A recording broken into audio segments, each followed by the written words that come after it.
Halo, selamat pagi Pak, para trader. Ini kita coba belajar mengenai market structure ya Pak.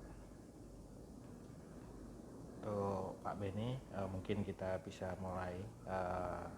Kita lihat market bahwa ini pakai time frame weekly ya Pak, cukup panjang sampai tahun 2002. Nah, kita bisa melihat di sini bahwa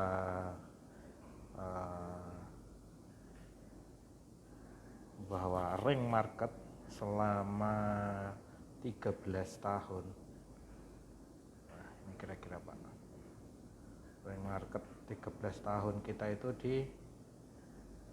untuk dolar Kanada terhadap yen Jepang ya Pak. Ini Pak. Ini sampai saat ini adalah ini ringnya Pak. Nah.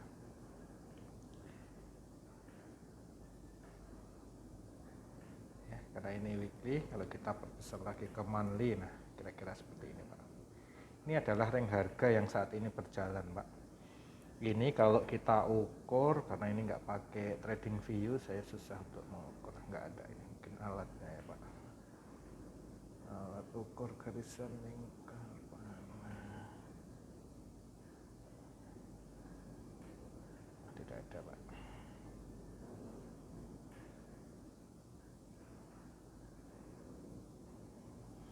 Tidak ada ya Pak. Nah, kira-kira kalau kita ukur dari 72 ke 105, 50, ini kurang lebih 700 pip. Ya Pak, 700 pip ya Pak. Pergerakan harga hampir 1000 pip, 700 pip ya Pak. Kurang lebih lah 700 pip. Nah, maka dari time frame ini kita bisa melihat ini adalah support-support atau resisten kuat. Yang atas resisten kuat, yang bawah adalah support kuat. Ini adalah support-support yang kuat ya Pak. Nah, ini adalah major atau support-support yang kuat, yang tidak mudah untuk ditembus. Kita lihat support ini aja. Untuk support ini aja kita ada berapa? 1, 2, 3, 4. 4 kali di retest dia tidak akan dengan mudah tembus. Kenapa? Karena ini memang harga-harga yang cukup kuat. Ini biasanya kalau sampai ditembus dengan support-support kuat ini minimal ada sebuah fundamental besar, misalnya robohnya perekonomian Kanada misalnya.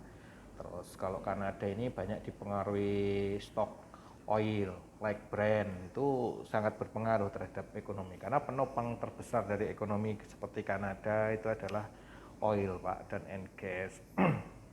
Selain produk-produk lain tentunya, tapi salah satu yang mempunyai faktor istilahnya nilai likuiditas besar adalah itu Pak. Sehingga kalau tidak ada yang seperti itu ya kita normal. Dari ini kita bisa bayangkan tahun dari 2009 sampai saat ini Pak, 2022 berarti berapa, 13 tahun harga ini untuk mencapai dengan ring 700. Maka saat kita udah menyentuh dengan harga-harga ini Pak, maka kita hanya perlu mencari posisi mana yang paling baik.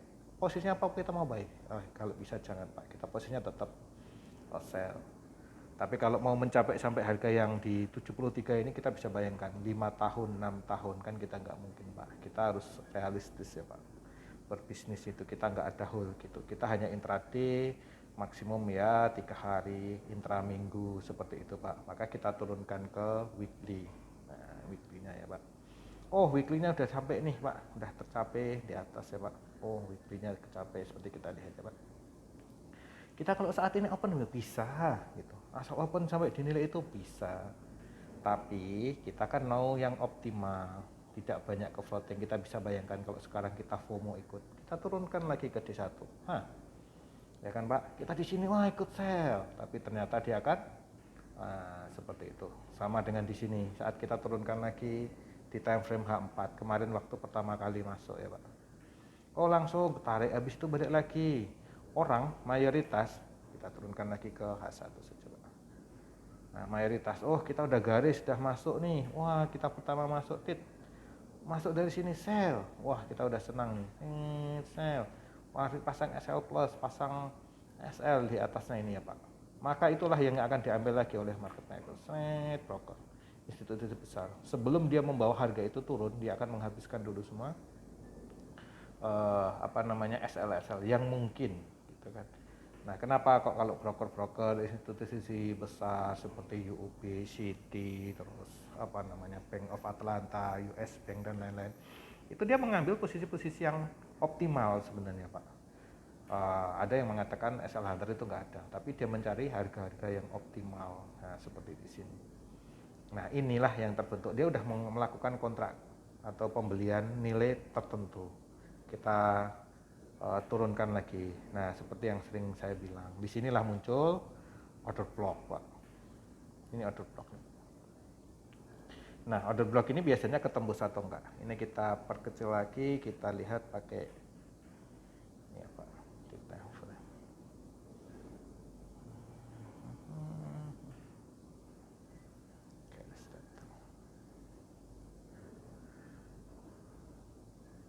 Nah, ini ada order block nih, Pak. Order blocknya kita biasanya 2 Pak, 2.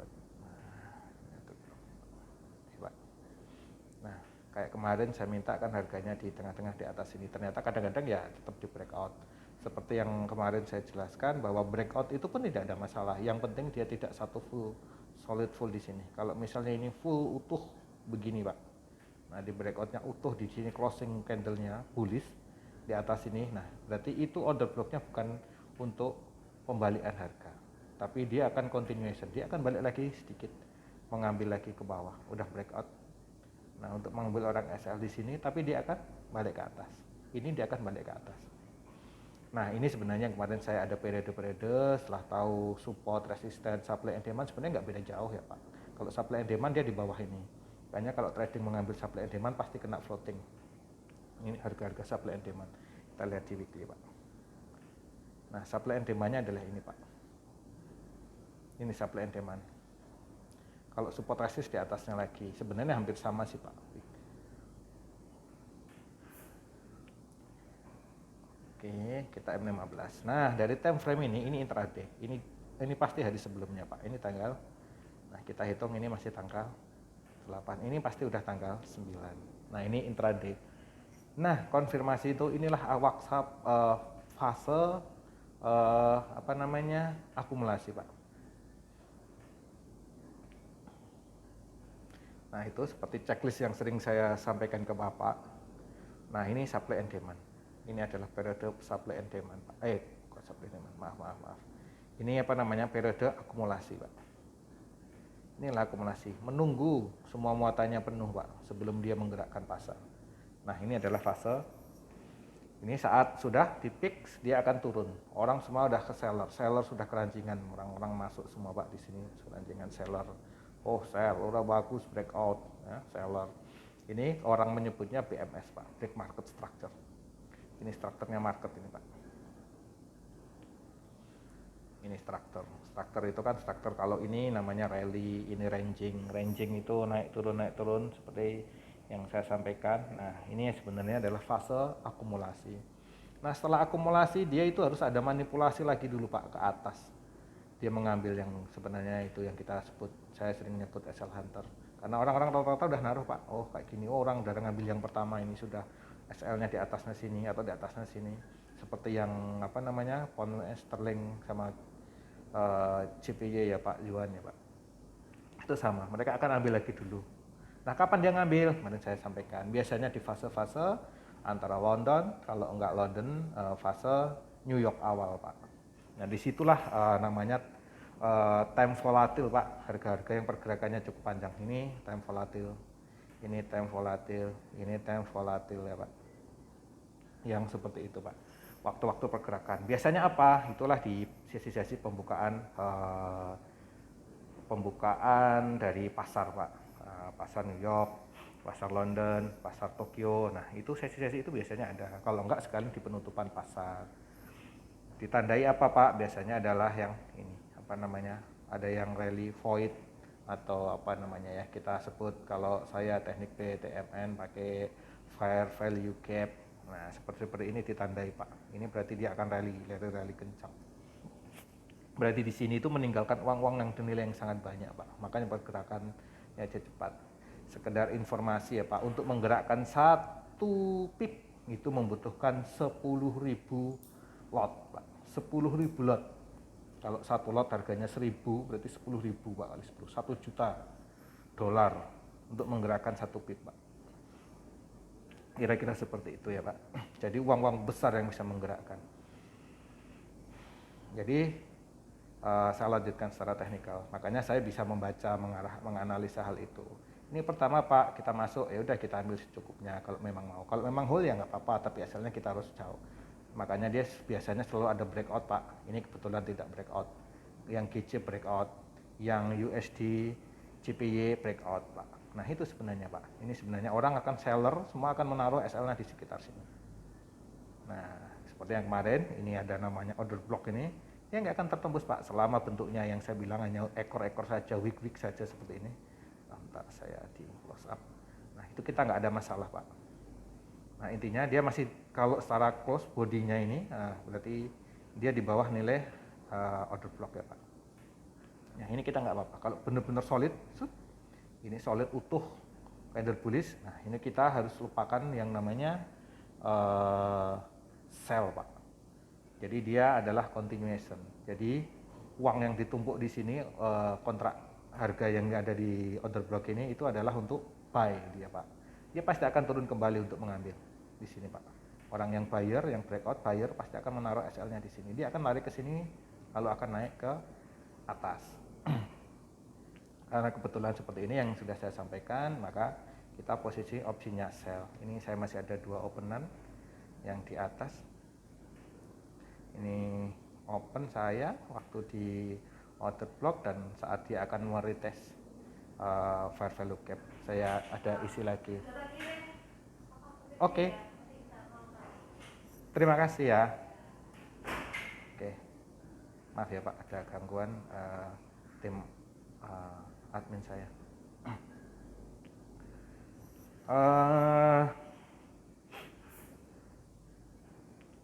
Jadi seperti itu Pak, jika sudah terjadi yang seperti ini, pertama fase yesterday low, yesterday high Pak, YLZH itu Pak. Berarti kalau dia bullish yesterday high, biasanya ke float, ke ambil. Kalau ini nggak keambil tapi tertahan order block, kita anggap sudah terambil Pak. Berarti saat ini adalah fase distribusi, yaitu pergerakan yang sebenarnya Pak. Seperti yang selalu saya bilang Pak, nggak ada pergerakan yang lurus, dia akan pasti naik, turun, naik di time frame kecil. Tapi kalau di time frame besar, yang lebih besar dia akan lurus Pak. Nah, seperti itu. Nanti seperti yang saya sampaikan, kita mau sampai Selasa, kita berharap sampai di sini. Kurang lebih untuk 300 pip, Pak. Maka target kita adalah di harga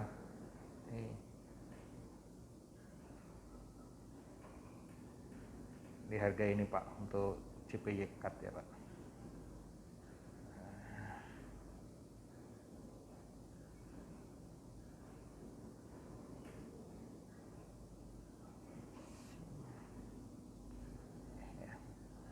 Untuk JPY cut di sini Pak. Ini adalah support Pak. Walaupun tidak kuat, H4 sudah cukup. Jika dia mempunyai support ini jauh dari ini Pak, jauh, pantulan supportnya jauh, maka momentum gaya yang akan memantulkan juga dia akan jauh. Maka dari sini jika kita gambar satu persatu, kira-kira dia akan begini dan ambil di liquidity ini, di harga yang saat ini Pak. Kurang lebih kira-kira seperti itu. Di sini ini butuh periode waktu kurang lebih mungkin 1 minggu. Nah, nanti saat kita gambar trendline-nya seperti ini saat ini, ini kan trendline bullish ya Pak. Ini trendline bullish ya Pak. Ini trendline bullish ya Pak. Nah, trendline bullish. Nanti dia akan membentuk trendline bearish. Tapi saat ini sama kita tarik dari atas ke bawah. Nah, makanya kurang lebih nanti pucuknya jadi kayak gini ini. Karena nggak trading view, saya susah untuk menggambar ya Pak. Trading view kita bisa gambar satu-satu ini pakai MT4. Nah, kira-kira seperti itu.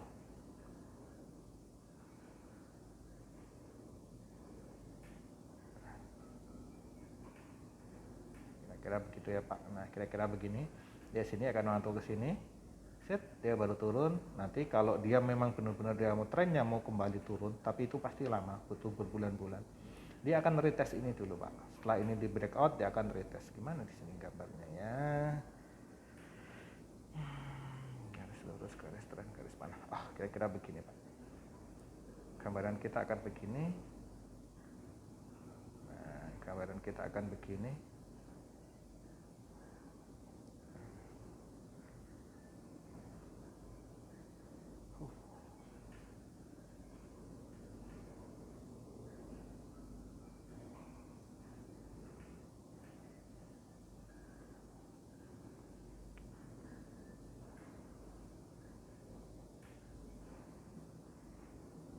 Nah, dia akan begini Pak, kurang lebih ya Pak. Kalau ini pakai set trading view sebenarnya enak, tapi ini mau dikirim susah. Nah, dia akan retest dulu begini Pak. Nah, baru dia akan benar-benar turun. Nah, ini bisa jadi begini, bisa jadi begini Pak jadinya.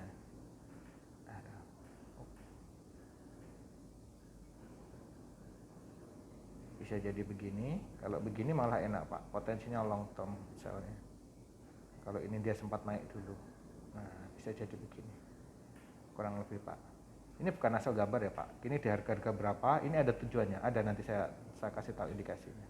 Ada namanya yang weak fill yang harus diisi, di situ dari weak fill situ yang dia harus diisi. Kalau ada seller harus ada buyer Pak, tidak bisa. Maka buyer itu pun akan mengambil haknya kembali untuk diambil.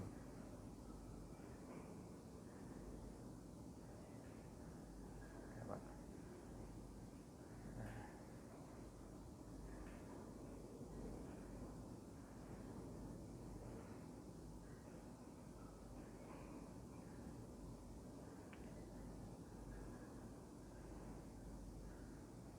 Nah, kira-kira akan seperti ini.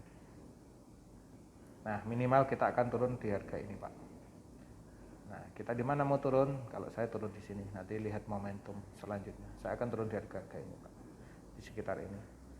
Ini namanya fair value gap ini harus diisi dulu, Pak. Balance unbalance ini harus diisi. Makanya saya akan turun di sini. Kurang lebih kalau dari atas saya sekitar 107, di sana 102, 500 pip harus kita bisa capai. Kurang lebih seperti itu ya Pak. Berarti yang tadi yang bawah harga ini ringnya bukan 700 tapi 7000 pip Pak. Jadi kira-kira seperti itu Pak. Kenapa dan fase-fase apa? Nah itu sudah saya kasih tahu ya Pak. Untuk kapan yang disebut dengan akumulasi yesterday low. Ini kalau dilihat grafiknya divergen Pak. Kalau mau ditambah misalnya mau bukti Pak, itu mau divergen apa enggak kita ini buktikan Pak.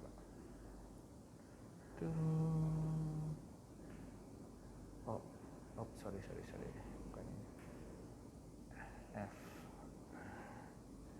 Misalnya mau pakai apa Pak? Tambah jendela baru ya Pak. RSI, misalnya MACD misalnya ya Pak. Nah, asal aja nih divergen nih Pak. Ya bisa tahu ya Pak, divergen ya Pak. Mana divergen itu? Kan? Ini divergen Pak. Saya kasih tahu Bapak ini divergen. Ini garis.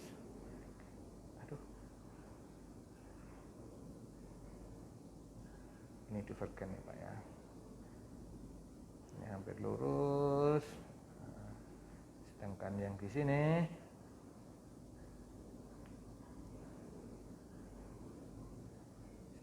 sininya divergen Pak.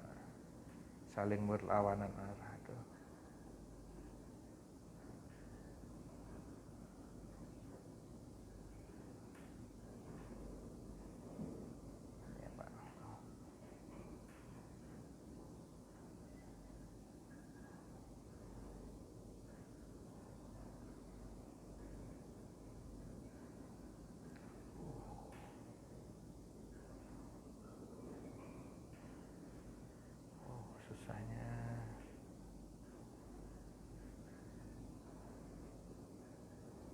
Nah, divergen sendiri itu ada yang dua, compressed divergen sama expanded divergen ya Pak.